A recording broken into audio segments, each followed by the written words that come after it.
Hey, what's up? I'm Vigil. This is my stream journal. The date is 7/14/2022. The time is 13:03. Um, I had a philosophical dialectic going on earlier today in my mind.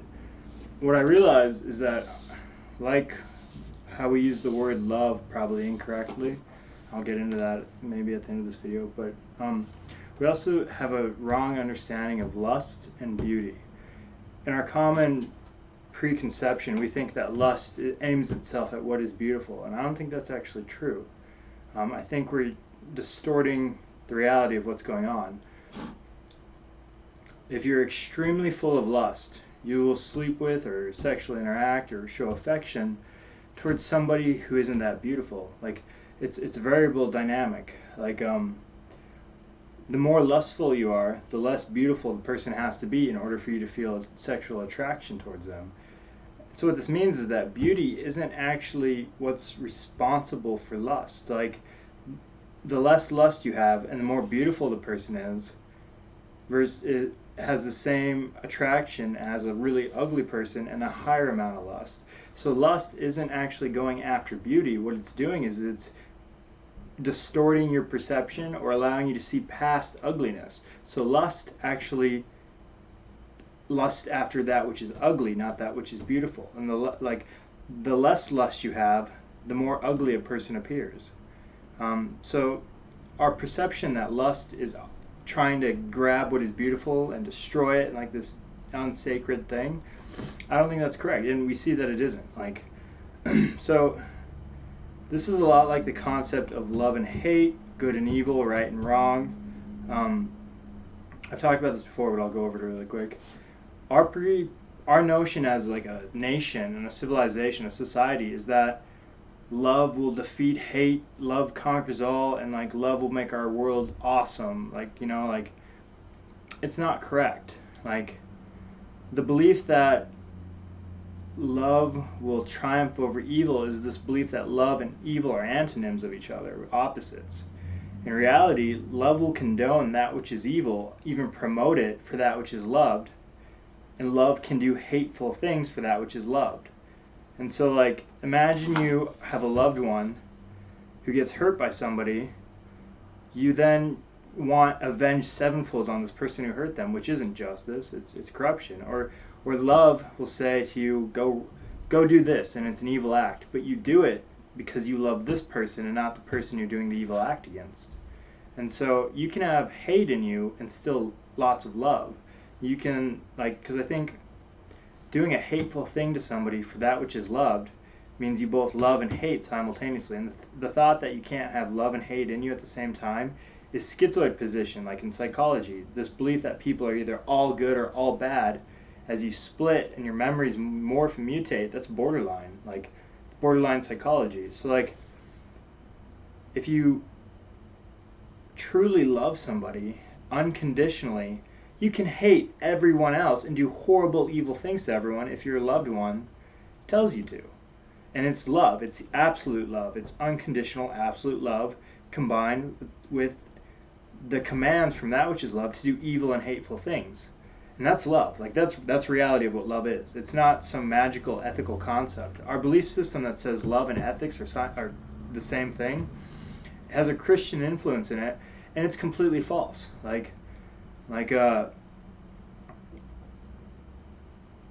The more love we have in our society, the more evil we'll have, essentially. Because if you love nothing and you're just ethical, you won't do evil things. But if you love unconditionally specific people, you'll condone doing horrible, evil things. And so our society now is degrading itself, thinking it's promoting ethical behavior, something that will stabilize our society and bond us all together. And that's just it's not correct. And it's the same with lust and beauty. Beauty is aesthetics. It's finding physical pleasure, cerebral pleasure, finding joy in what something looks like, feels like, any of the sensory organs. And lust is wrongly considered to be aimed at beauty, but the reality is lust is when you begin to ignore beauty. Lust is when you begin to see ugliness that you would perceive as ugly as beautiful. It's like sleeping with someone and then instantly feeling regret because the lust is gone and you no longer find them beautiful. It's a temporary suspension of the ability, lust is a temporary suspension of the ability to see ugliness. So like lust is what allows those who are ugly, like I'm kind of ugly, like to still get affection from other people without it being based purely on aesthetics. So like people who appreciate beauty and like art and like physical features and whatnot, the more lust they have, the less they actually see the aesthetics, the more that they condone and like ignore just how ugly a person is. So like lust is what makes ugliness overcomable. It's not the search for beauty. And the less lust you have, the more beautiful aesthetically something has to be in order for you to not find disgust in it. And like this continues into my belief system that people are different sized gloves and like different sized balls and different sized bats for all these like different mutated personal relationship games. So like you don't have standards. Like standards implies it's something that's universal for all people. You have preferences, and these preferences are what early developmental psychology, what your mother looked like, what your cousin looked like, your first sexual interactions, like these are like personality types that you get along with based on like resonance, like it resonating with your personality, or reflection of assimilation of few, like a transference from other relationships earlier in life. Like you have universal beauty, which is aesthetics, golden ratio, perfect figures and whatnot, culturally conditioned us to some degree, but also based upon natural belief or natural shapes and golden ratios, mathematical formulas and whatnot. And then you have beauty that is conditioned over time or a result of lust. And I guess you could probably separate that into two categories, but like family members who aren't really all that attractive, you don't think about them being as ugly because you've spent so much time with them. You've conditioned and desensitized yourself to what they look like, and you find them attractive because you know them emotionally and you know them psychologically, and over time you desensitize yourself to their aesthetics. And then there's lust, which says, beauty be damned, I want to have sex with that ugly human being. Because beauty and lust they're not related to each other in the sense of like the more beautiful something is, the more you lust after it. The reality is the more you lust, the less beautiful it has to be. And then you have key lock, what I call it key lock attraction. And it's like somebody who is not terrible looking or whatever, but everyone thinks they're kind of like, to use a scale, they're not that attractive to the general populace. They can still be attractive, but they're not like the goddess of like the universal apex alpha women, like aesthetically speaking. But they resonate with your specific brain chemistry. And like what happens, I think, is that in early developmental psychology, you had affection from your mother or a father figure or other figures, and you found, and like there's a specific key lock pattern, like in the spatial representation of their face and whatnot, how they dress, and it triggers in you a sudden assimilation, idealization of a former figure, and you suddenly feel love at first sight, overwhelming lust, identification with this person that you've never known, but you see them, and it only happens with you because it's key lock, designed specifically for your brain. And there's a lot of these, like you'll find a key lock like 1 out of 50 people, but like, so like, and then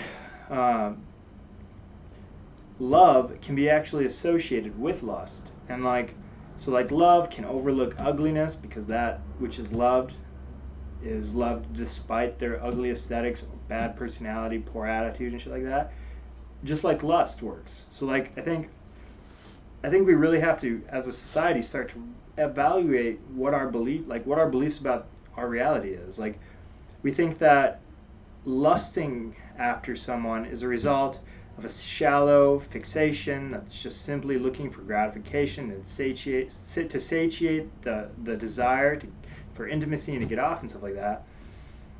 But we also wrongly associate it, as I reiterate, with the idea and belief that like lust aims itself at beauty. Lust aims itself at ugliness and ignores ugliness, just like love can ignore ugliness. And like love, they say, is like this deep emotional attraction that has little to do with what you physically look like, but so does lust. Now that we see that, now that we have this logic structure, like lust is love in our modern conception of what love is, and we also believe that love, which we now have equally equated in our semantic understanding, with like lust and love, and so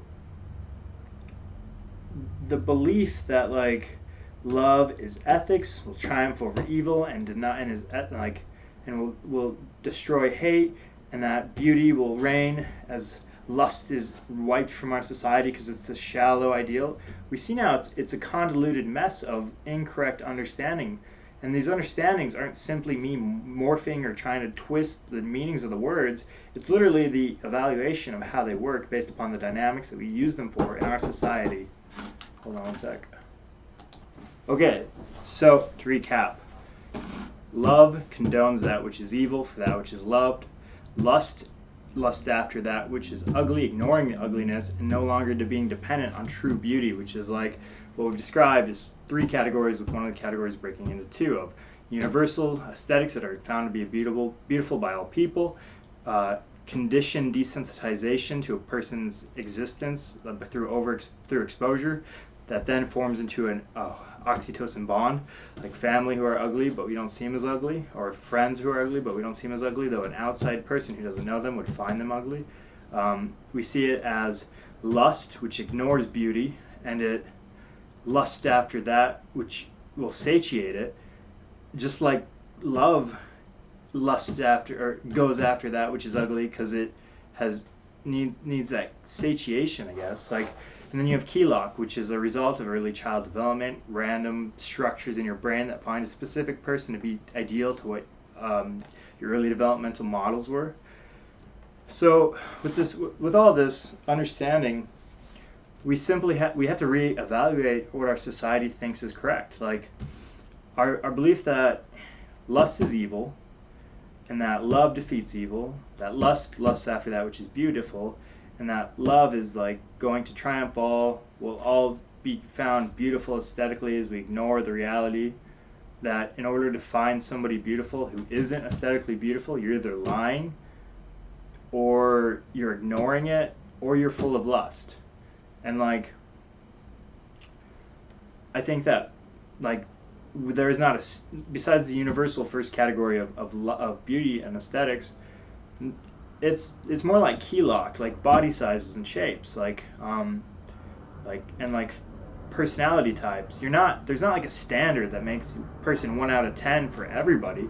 The reality is that when you scale and you rate people based upon how they are and look and stuff like that, what you're doing is, one, you're biasing this, you're lying to yourself in this belief that there's like a universal standard for like the perfect person. You know, it's a Kelock system, and everyone has different desires, wants, like personalities that resonate with each other.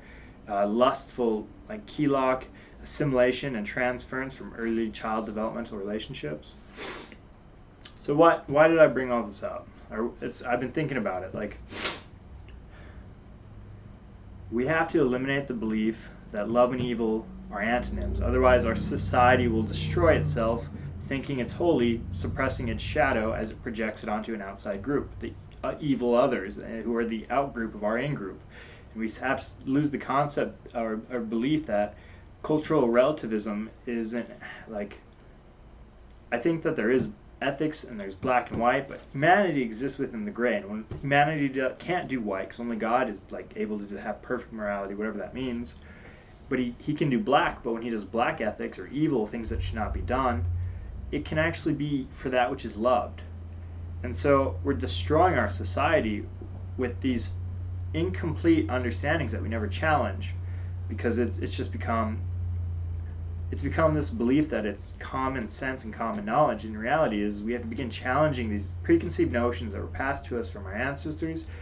It's hard though, because it's literally like it's the language that has semantics with pragmatics, with connotations and stuff like that, that we kind of hyperlink to and we don't dig into. If I was to say, the more lustful I am, the uglier you can be, and that I don't care about your beauty, you would say, well, now that I've explained it, you'd say, yeah, that's correct. Like, if I said you have to be extremely beautiful to me in order for me to want to like have the lustful attract or have the sexual affection, and like the less lustful I am, the more beautiful you have to be, and that's the correct understanding of it. And like the more lustful I am, the uglier you can be, and I won't care. And like, and love, like, the more you love someone, the higher probability that evil will be done by you for that which is loved. And the belief that love is ethics and that lust is unethical, it falls on its face now. So, like, I think that the one thing we should get from all this is one, first off, it's not a standard. It's not a 1 to 10 scale that you fit on for all people. It's key lock. Some people will find you attractive and fun to be around, others won't. And some people will love you and some won't. And like, if someone loves everyone, they don't really love anyone. And you should also take from this that ethics and love are not the same fucking thing. Ethics is doing what is right, morally right, which is culturally relative at times, but like it's at least avoiding that which is black, like things that we all agree, I think we should all agree on, and then if you don't agree on it, you're simply lacking education and empathy and understanding, which is why man, when he does evil, shouldn't, like, it's his neural network information architecture, his brain, his mind and stuff, that isn't able to comprehend evil in a way that would prevent him from doing evil. And it's not because he is evil, or like it's because he doesn't have the healthy brain that would stop from doing evil. Like, you don't do things you shouldn't do, like, and if you recognize you shouldn't do something, you don't do it. Outside of this argument, though, and the only caveat or exception to this rule that you don't do evil, and I'm not saying this as a condoning doing evil, but love is what causes people to do horrible, evil things, even when they know it's not something they should do. Outside of the other argument that people do evil things because they're not developed mentally, they lack empathy, experience, and they don't understand truly what they're doing when they do evil. Love can do evil, completely understanding it, and still do it. And so, like, all these things are becoming apparent to me. I was temporarily drugged with something that made me like sexually less excited, and I realized I don't find a lot of people who I usually find a lot of affection towards beautiful anymore. And like, this makes sense now based upon the logic I've just pontificated towards you, you know. So like, I think our society should accept that there's a healthy level of lust in order to keep the propagation of our species going, but also to ignore the fact that the reality is that outside of key lock, most women don't fit into this, because it's a probabilistic, it's a statistic framework, it's a bell curve. Whatever you say the standard deviation is, it's still a bell curve. And like, due to our instantaneous communications, our idealization and syndication of universal beauty, with like the alpha females in like entertainment industry and stuff like that, who are like pornography, the high grade pornography, like physically the best, and like universally features and stuff like that, the best. And like, it's like the standard deviations leave half of our population below average in below average in beauty, and below average in intelligence, below average in personality. That's how statistics works in like a sociological, psychological structure. Half of everyone who votes in a democracy is below average intelligence. Half of everybody who you see, if you're seeing a standard deviation, or like if you're seeing a statistical grouping that's not artificially engineered by intelligent editing, which would bias it anyways, like half of everyone you see is below average beauty.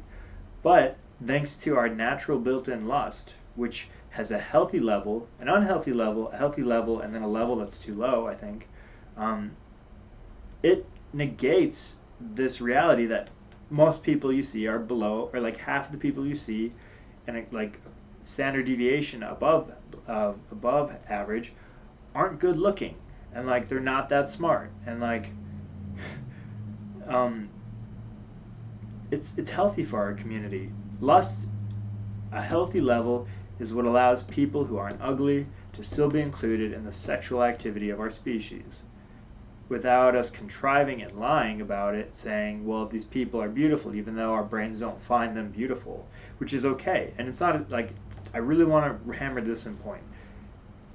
One, you are the key lock for somebody. Like, you might be fat and ugly and like a shitty personality, but there's probably some attractive, hunky male who's running through life looking for someone like you because his mother was like that, or like, you know, like that's key lock. That's what causes key lock, is having an affection towards your mother, which all kids had if you read Freudianism, or cousins, or early developmental environmental actors, or like dyads, relationship object relationships. So like it's not a standard that's universal whether you're beautiful or not. It's biased by the viewer. The beauty is in the perception of the human mind. Like they say that, you know, if you want evidence that God exists, look at how beautiful the sunset is. And it's like, okay, but the reality is that the sunset itself is not objectively beautiful. It's your subjective human experience that is making it beautiful. It's the eye of our mind. The perception of beauty is in the eye of our mind.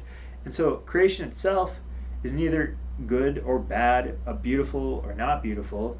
In reality, it's us experiencing it as we edit the terabytes of data that are going through our neural network at any time, as you cut out data, edit data with the schemas and like neuronal templates that have formed over time. And obviously it's an evolutionary like effect to like find awe and wonder in creation, because one, it's enjoyable, and so it self-reinforces. And like earlier species that couldn't see beauty or whatever had less ability to exist because they didn't have this perception ability to find beauty in creation. But like, so I think the current debate we're seeing, like to name drop a woman I'm very fond of, Halsey, she's doing this like promotion of like fat body types. They're all like the whole Mad Men, or the advertising agencies and the people who write the commercials and make TV shows and stuff like that, like they're trying to promote this belief that what isn't really aesthetically beautiful is beautiful, as they try to create a metaculture that gaslights you into finding things beautiful when they aren't.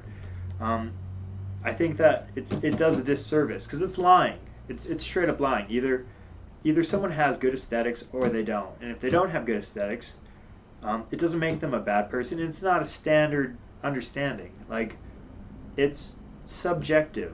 You bias what someone looks like when you look at them because of your brain, which is the perception, which is the thing that is giving it beauty, the perception wise, like a sunset.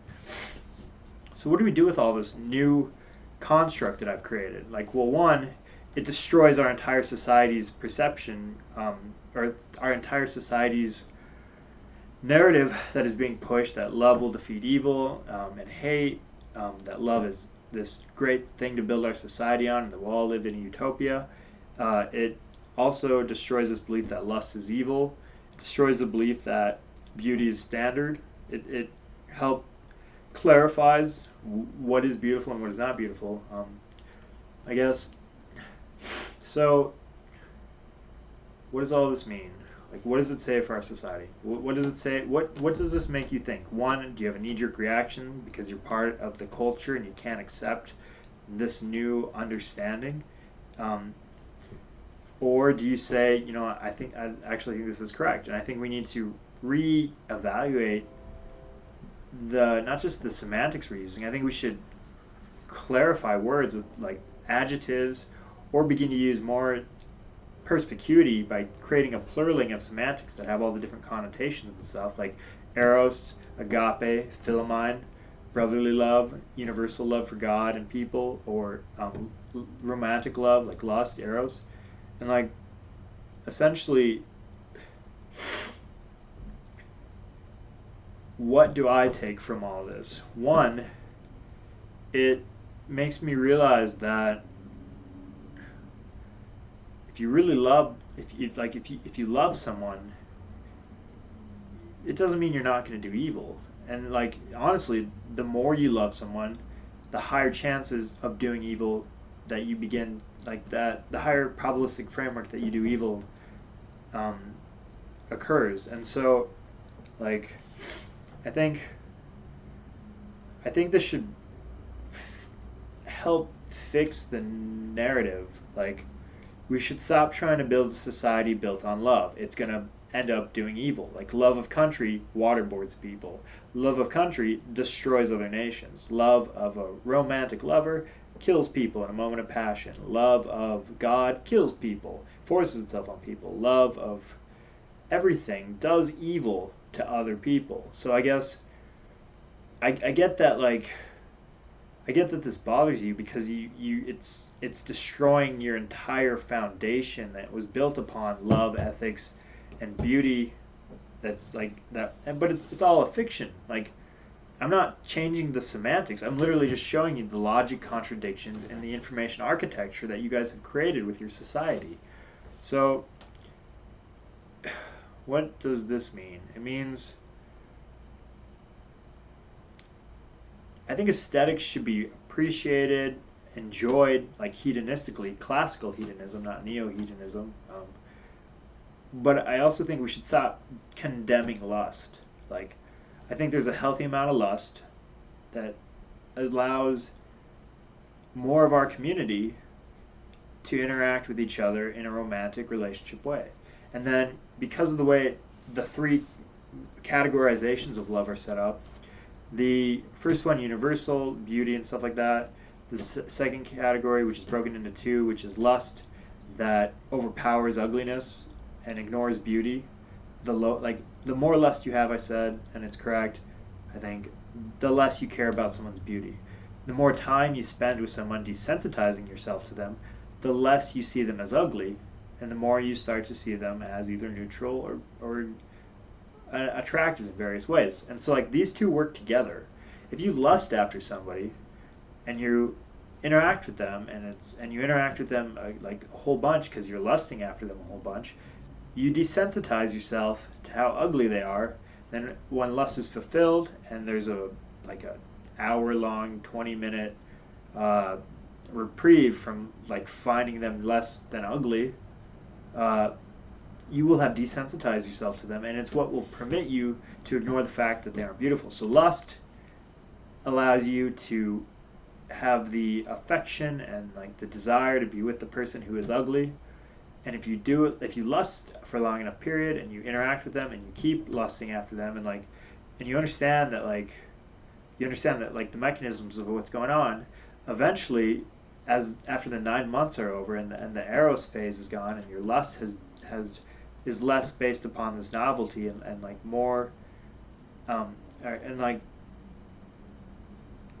you'll start to find this person who you lusted after desensitized to their ugliness attractive. And it was thanks to the lust that this occurred, and it wasn't some lie about like, well, they're just beautiful in their own way, like the lie that aesthetics don't have mathematical rules and formulas. And then I don't know, I guess I'm reiterating it now, but what can you take from this? It means that there are people out there who find any person on the planet a Keylogg beautiful, we call it love at first sight and soulmates and all that bullshit. Like, one, you have tens of thousands of people who could fit the criteria of what they call soulmate. It's not like there is a match for you that resonates really well with you. It's not an instantaneous thing. Like, love is a process because you're desensitizing and then you're developing an acquired taste. Essentially, love is sardines. That's like love are like you eat the first sardine and you're like, God, this is terrible. But then morbid curiosity, which I could equate to lust in this specific example, or morbidness of like the Thanatos death instinct that makes you eat another sardine even though you found the first one horrible. And then you kind of desensitize. You're like, well, these aren't that bad because now I like. And then you keep eating them because the morbidness of it, or the whatever death instinct that makes you eat something that you don't like, and then keep eating it till you like it. Um, and then you start to develop an affection for it because you've desensitized yourself and you're conditioning yourself to eat it. And so, like, no matter who you are, there's thousands of people out there for you. But you have to recognize that it's a process of love, and there will be a period of lust. They say it's 9 months, and then that will die away. And so, in the beginning of the relationship, you should. I don't know. I don't want to get into what you should or should not do. This is more of a theoretical concept that's just trying to challenge the current cultural narratives, which I think are my narrative. This new emerging narrative that I've found is correct. Like, if this relationship fails and you thought this person was your key lock perfect soulmate, take heart in knowing that there are others out there, and like it's probably like 1 in 50, 1 in 100, and like, and love is a process. It's not that you're perfect for each other; it's that you get to know each other over time, experiencing similar joys and whatnot, and then as this process unfolds, you start to bond with them. You start to form memories of them, both good and bad, and like you start to form a familiarity with them, which is always like, it's like dogs. Like, dogs are love. Like, they get to know you and then they fucking love you. Like, and it's a process.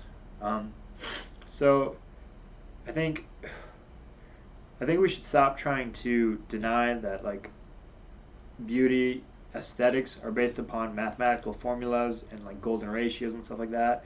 I also think we should stop saying that like lust is going after beauty. I think that we should also realize that, like, I guess I'm reiterating a whole bunch now as I'm thinking out loud, but you can also like find someone super attractive, and then when you meet them, it diminishes, and like, I don't know. Not sure where I was going to go with that one. It's logic bomb. So, our society built now on ignoring beauty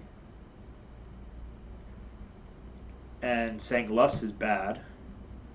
Our society that's built on this belief that love will conquer evil, and that ethics is love, and that love is ethical.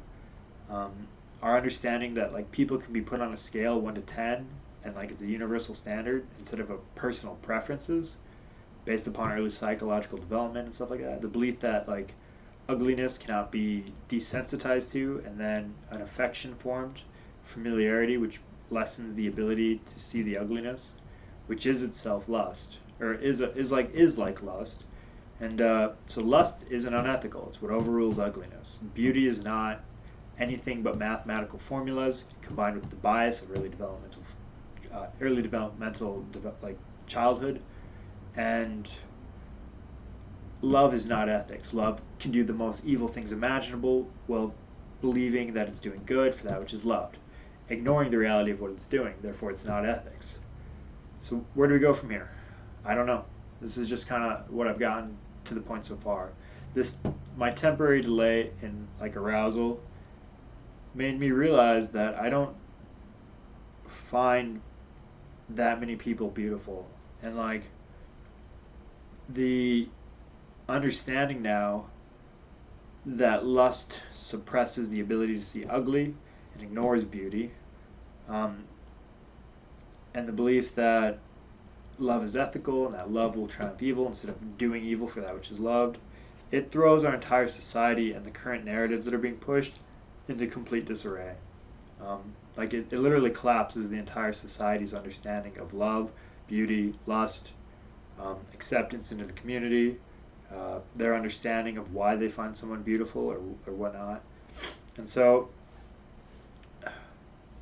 I guess I'll wait for a contention or debate regarding all of this.